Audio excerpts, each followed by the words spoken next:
देश में इन दिनों लोकसभा चुनाव चल रहे हैं। अब तक छठे चरणों के दौरान कई प्रदेशों में मतदान हो गए हैं और अभी आगे कई राज्यों में कराए जाने हैं। लोकसभा चुनाव के 7वें चरण के 1 जून को होने वाले मतदान से पहले राजनीतिक दलों ने अपना प्रचार अभियान तेज कर दिया है। वोटरों को लामबंद करने के लिए कई राजनीतिक दलों के नेता अलग अलग राज्यों का दौरा कर रहे हैं और विरोधियों के खिलाफ बयानबाजी का दौर जारी है। तो वहीं बिहार के काराकाट में केंद्रीय मंत्री राजनाथ सिंह ने कहा कि कांग्रेस की हालत तो ये हो गई है कि 10 साल बाद आपके घर के बच्चों से अगर पूछेंगे कांग्रेस कौन, तो कहेंगे कौन। जैसे धरती से डायनासोर लुप्त हो गया, वैसे ही भारत की राजनीति से कांग्रेस 10 साल बाद लुप्त हो जाएगी। इसी के साथ हिमाचल के कुल्लू में प्रदेश कांग्रेस महासचिव प्रियंका गांधी ने जनसभा को संबोधित करते हुए कहा, पीएम मोदी के पूरे कार्यकाल में रोजगार बनने का काम लगभग ठप हो गया। हमारे देश में आज सबसे ज्यादा बेरोजगारी है। चाहे आप जितनी भी मेहनत से अपने बच्चों को पढ़ाएं लिखाएं, बेरोजगारी पूरे देश में फैली है। भाजपा की जो नीतियां हैं उन्होंने छोटे कारोबारियों को बहुत नुकसान दिया। इसी के साथ उत्तर प्रदेश के देवरिया में केंद्रीय गृह मंत्री अमित शाह ने जनसभा को संबोधित करते हुए कहा, 5वें चरण में ही प्रधानमंत्री मोदी 310 सीटें पार गए हैं। सरकार बनाने का काम 5वें चरण में ही पूरा हो गया, लेकिन आपका काम पूरा नहीं हुआ। छठा और 7वां चरण पीएम मोदी के 400 पार करवाने का चरण है। 4 तारीख को सुबह 7 बजे मतगणना शुरू होगी। 1 बजे तक चित्र स्पष्ट हो जाएगा। 3 बजे राहुल बाबा प्रेस कॉन्फ्रेंस करेंगे कि ईवीएम में खराबी थी, इसलिए हम हार गए।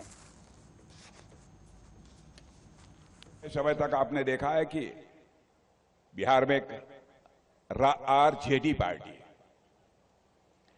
वैसे आरजेडी की हवा निकलती जा रही है, लेकिन अब कांग्रेस के साथ इन लोगों ने गठबंधन बना लिया है। मैं आरजेडी के बारे में कुल एक बात मैं कहूंगा कि बहनों भाइयों, लालटेन कितनी रोशनी दे? लालटेन तो ज्यादा से ज्यादा एक कमरे में रोशनी दे सकता है, इससे ज्यादा लालटेन की ताकत नहीं है। लेकिन लालटेन की हालत यह हो गई है कि लालटेन का तेल अब समाप्त हो रहा है और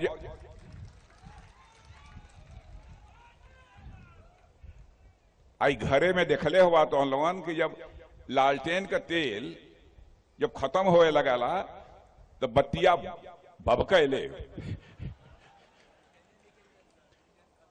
नहीं लगे। पुरान लोग जब बैठे हुए मालूम हुई लालटेन नया लड़का न जानत हुई है।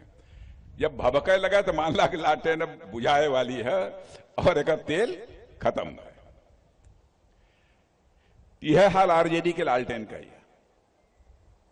कांग्रेस की हालत तो ये हो गई ले, कांग्रेस की हालत तो ये हो गई ले कि 10 साल के बाद आपके घर को कोई बच्चा हो या आप पूछबा कि कांग्रेस, तो कहेगा कौन कांग्रेस।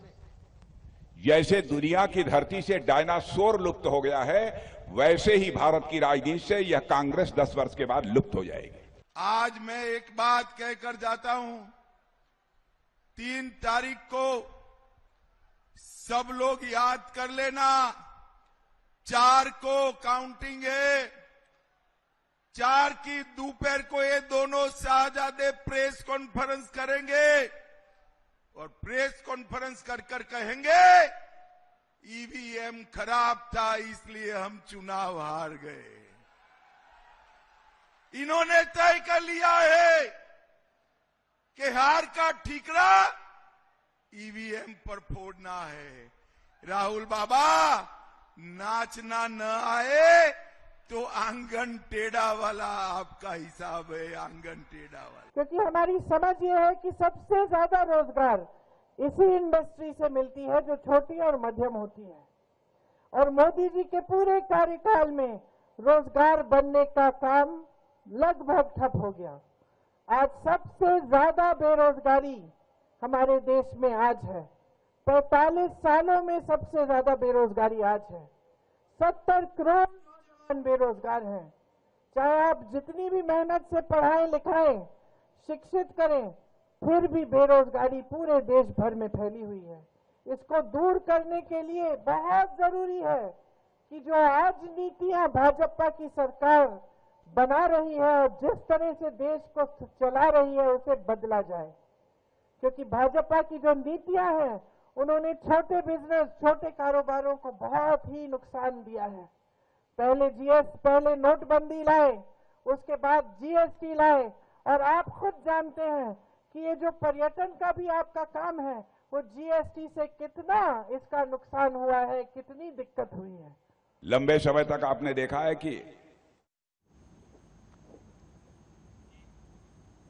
और इस तमाम चर्चा पर हमारे साथ बीजेपी प्रवक्ता अविरल मलिक और वहीं कांग्रेस से प्रवक्ता गंगाराम जुड़ गए हैं। गंगाराम जी, मेरा पहला सवाल आपसे है, आज जो है जनसभा के दौरान अमित शाह ने कहा 4 तारीख को राहुल बाबा पीसी करेंगे और अपनी हार का ठीकरा जो है ईवीएम पर फोड़ेंगे। क्या प्रतिक्रिया है आपकी?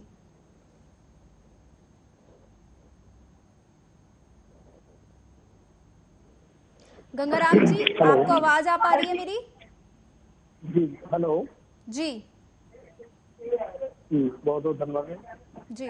मैं कहना चाहता हूं कि ये कॉन्फ्रेंस कहीं भारतीय जनता पार्टी को ना करनी पड़ जाए, क्योंकि ये सरकार से अब जाने वाले हैं, ये 200 प्लस भी नहीं कर रहे हैं इस बार, ये इनकी हालात है। और कांग्रेस पार्टी इंडिया गठबंधन हमारा कांग्रेस सरकार बनाने जा रहा है और 300 प्लस सीटें हमारी आने वाली हैं। क्यों, इसकी वजह मैं बता देना चाहता हूं। इसकी वजह ये है कि बिहार हो, दिल्ली हो, उत्तर प्रदेश हो, राजस्थान हो, चाहे मध्य प्रदेश हो, चाहे हिमाचल प्रदेश हो, हर जगह इन्होंने आज जो माहौल बना रखा है, महंगाई चरम पे है, महंगाई चरम पे है, महंगाई थमने का नाम नहीं ले रही है जी। क्योंकि इन्होंने अपने 2014 के भाषण में हर जगह, हर राज्य में बोला था कि हम महंगाई को कंट्रोल करेंगे, हम अच्छे दिन लाएंगे। ये कहीं भी महंगाई को कंट्रोल नहीं कर पाए हैं। दूसरी बात ये है कि जिस तरीके से आज इन्होंने शिक्षा पर पाबंदी लगा रखी है कि आज अगर आप सोना खरीदने जाएं या आप कोई भी ऐसा सोना चांदी वगैरह आप खरीदने जाते तो इस पर आपको हीरा खरीदने जाते हैं आपको 3% जीएसटी देनी पड़ती है जी।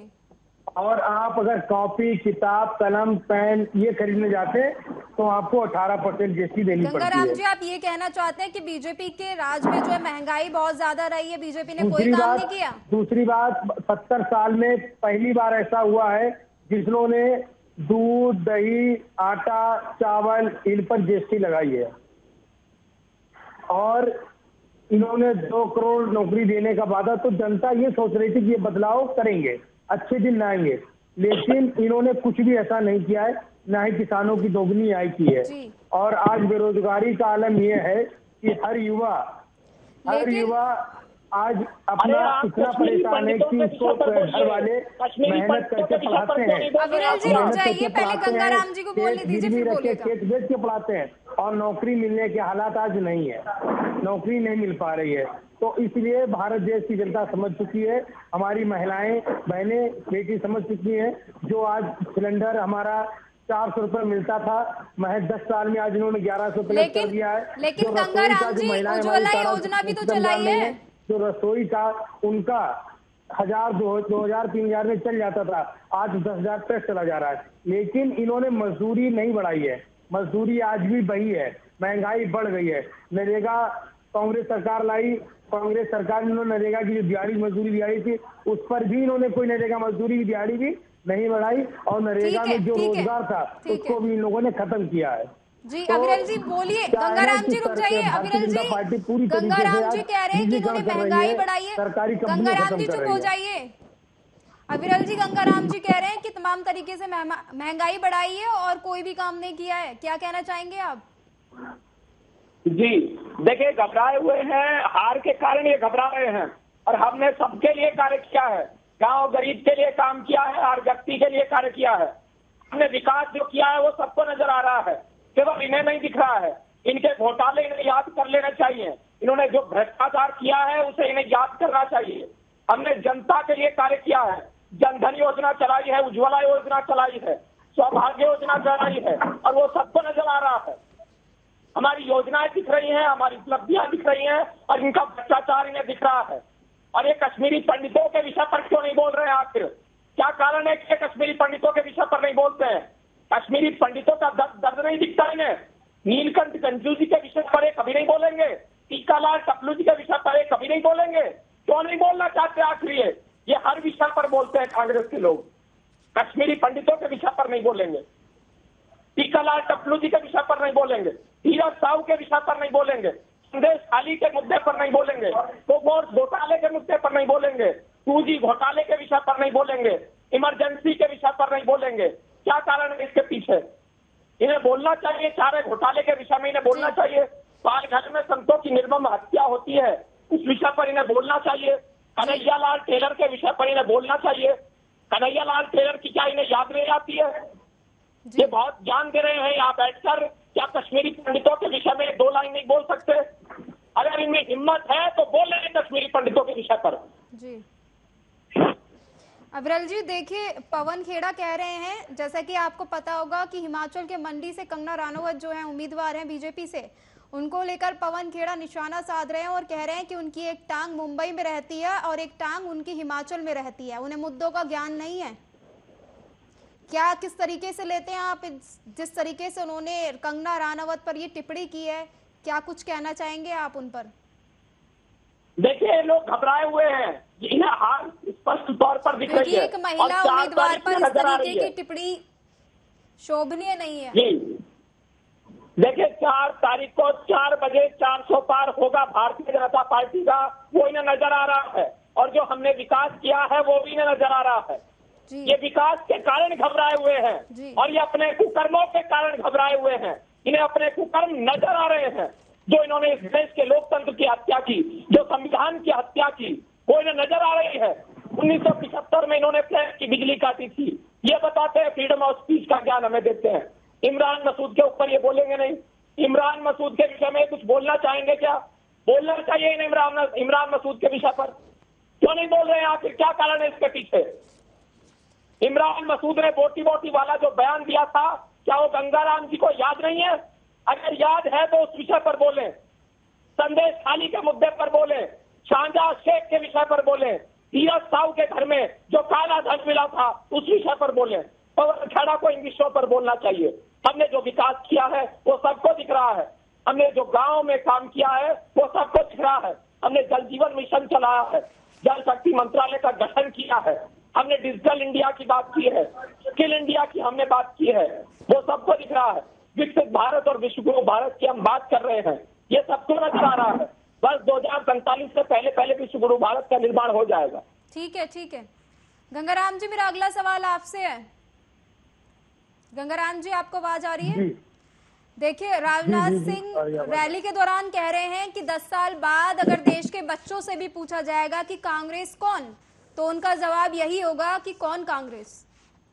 कितना स्तर गिरने वाला है कांग्रेस का? जी देखिए, ये लोग क्या है ना कि कहते हैं, करते नहीं है। ये लोग 2014 से पहले ये बोलते चले आ रहे कांग्रेस मुक्त भारत, कांग्रेस मुक्त भारत, कांग्रेस मुक्त भारत, लेकिन अभी तक ये कांग्रेस मुक्त भारत नहीं कर पाए हैं। और ना ही मैं इन्हें भारतीय जनता पार्टी वालों चैलेंज करता हूं कि किसी में इतनी कुव्वत ही नहीं है कि कांग्रेस को कोई मुक्त कर पाए, क्योंकि कांग्रेस ने देश को बनाया है और इन लोगों को भी कांग्रेस ने बनाया है।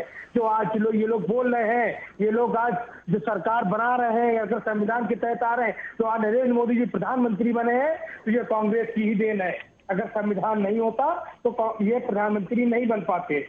दूसरी बात मैं बोलना चाहता हूं कि ये लोग जो कहते हैं वो करते नहीं है, ना ही कभी इनकी मंशा पूरी हो पाती है। ये सिर्फ भाषण देना चाहते हो।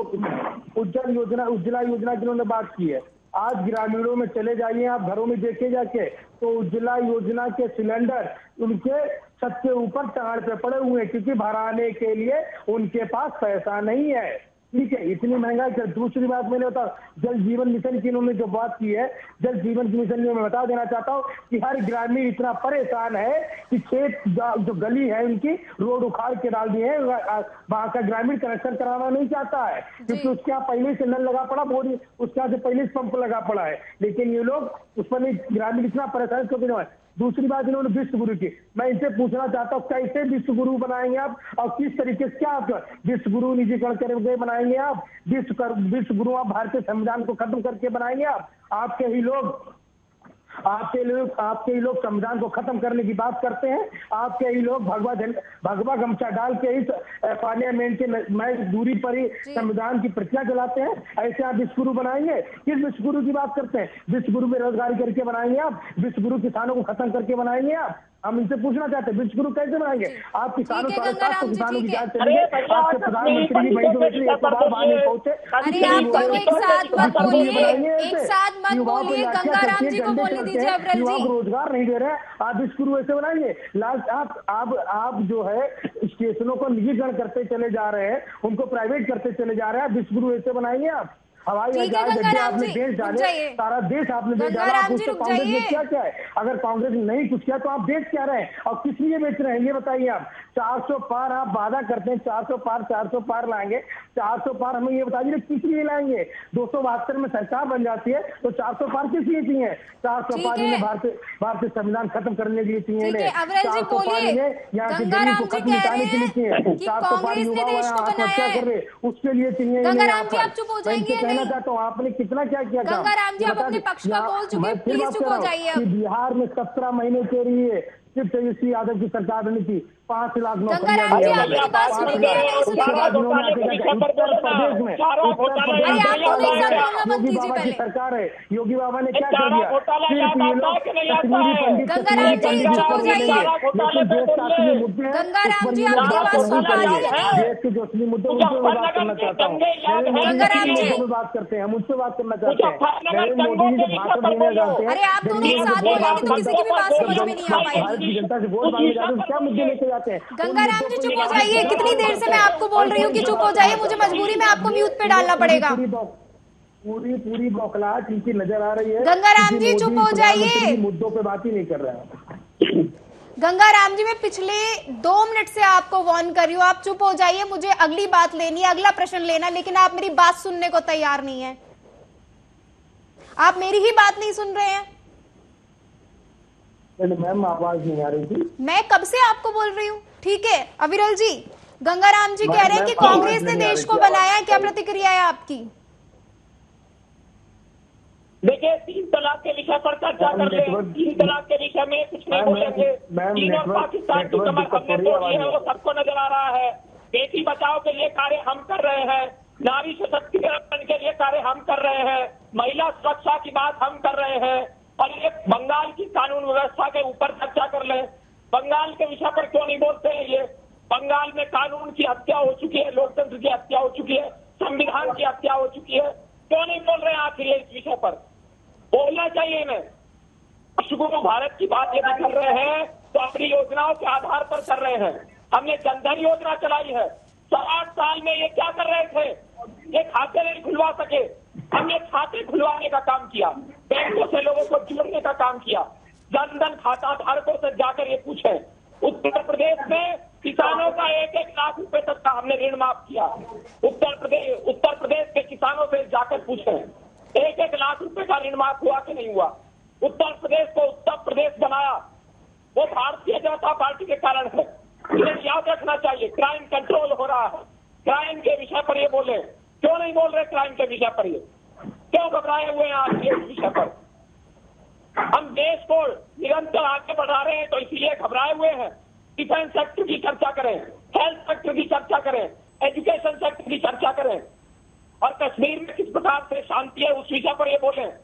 आतंकवादियों के ऊपर हमने जिस प्रकार से कार्रवाई की, आतंकवाद को समाप्त करने का हमने कार्य किया, लेकिन ये कश्मीरी पंडितों के कत्लेआम के बारे में कुछ नहीं बोलेंगे। ये घबराए हुए लोग हैं, क्यों नहीं बोल रहे कश्मीरी पंडितों के विषय पर? ठीक है अविरल जी, क्या 400 पार का नारा पूरा हो पाएगा? बिल्कुल 400 पार हो रहा है, अब की बार 400 पार होगा और 4 तारीख को 4 बजे 400 पार होगा। ठीक है गंगाराम जी, ठीक है विरल जी चुप हो जाइए। गंगाराम जी, क्या 400 पार का नारा जो बीजेपी ने दिया है वो पूरा हो पाएगा? विरल जी भी दावा कर रहे हैं कि वो पूरा करके रहेंगे और पूरा होने जा रहा है। आपकी क्या प्रतिक्रिया है? देखिए, भारतीय जनता पार्टी के लोगों का वादा ही करना रहता है, लेकिन उसे पूरा करना नहीं रहता है। क्योंकि वादा इनके प्रधानमंत्री जी 15 लाख देने का वादा किया था, लेकिन नहीं किया। 2 करोड़ नौकरियां देने का कहा था, नहीं किया। महंगाई कम करने को कहा था, नहीं किया। तो ये लोग वादा ही करते हैं और करते कुछ नहीं है। इनके जो प्रधानमंत्री जी मन की बात करते हैं, लेकिन जनता की मन की बात सुनते नहीं है। ठीक है। दूसरी बात मैं कहना चाहता हूँ अपने भाई अब्रेल जी से कि इन्होंने महिला सुरक्षा की बात की। ठीक है, अच्छी बात है, महिला सुरक्षा की आपको चिंता है। तो आपके मणिपुर में सरकार है, मणिपुर में महिलाओं को निर्वस्त्र घुमाया गया। प्रधानमंत्री जी ने एक बार भी ट्वीट नहीं किया, एक बार भी कुछ नहीं बोले। उसमें निर्वस्त्र होकर महिलाओं को घुमाया गया वहां मणिपुर में, कुछ नहीं बोले। आज तक कुछ नहीं बोलना है उस पर। कैसी महिला सुरक्षा हुई है भाई, कैसी? अब मैं दूसरी बात करना चाहता हूँ। इन्होंने कहा कि मैंने जनधन खाता खुलवाया बैंक में। बैंकों में जनधन खाते खुलवा के क्या फायदा जब आप बैंकों का ही निजीकरण किए दे रहे हो?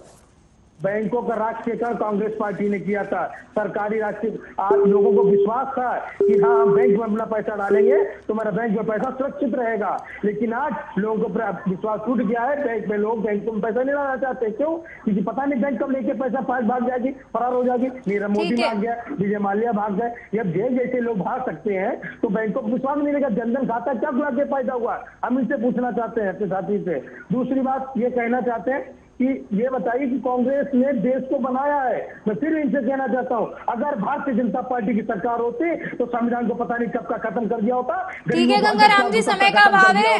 हमारे साथ तमाम इस चर्चा पर जुड़ने के लिए अविरल जी और गंगाराम जी आपका बहुत बहुत धन्यवाद। बोलने जाता हूँ तुरंत लाठी डंडे चला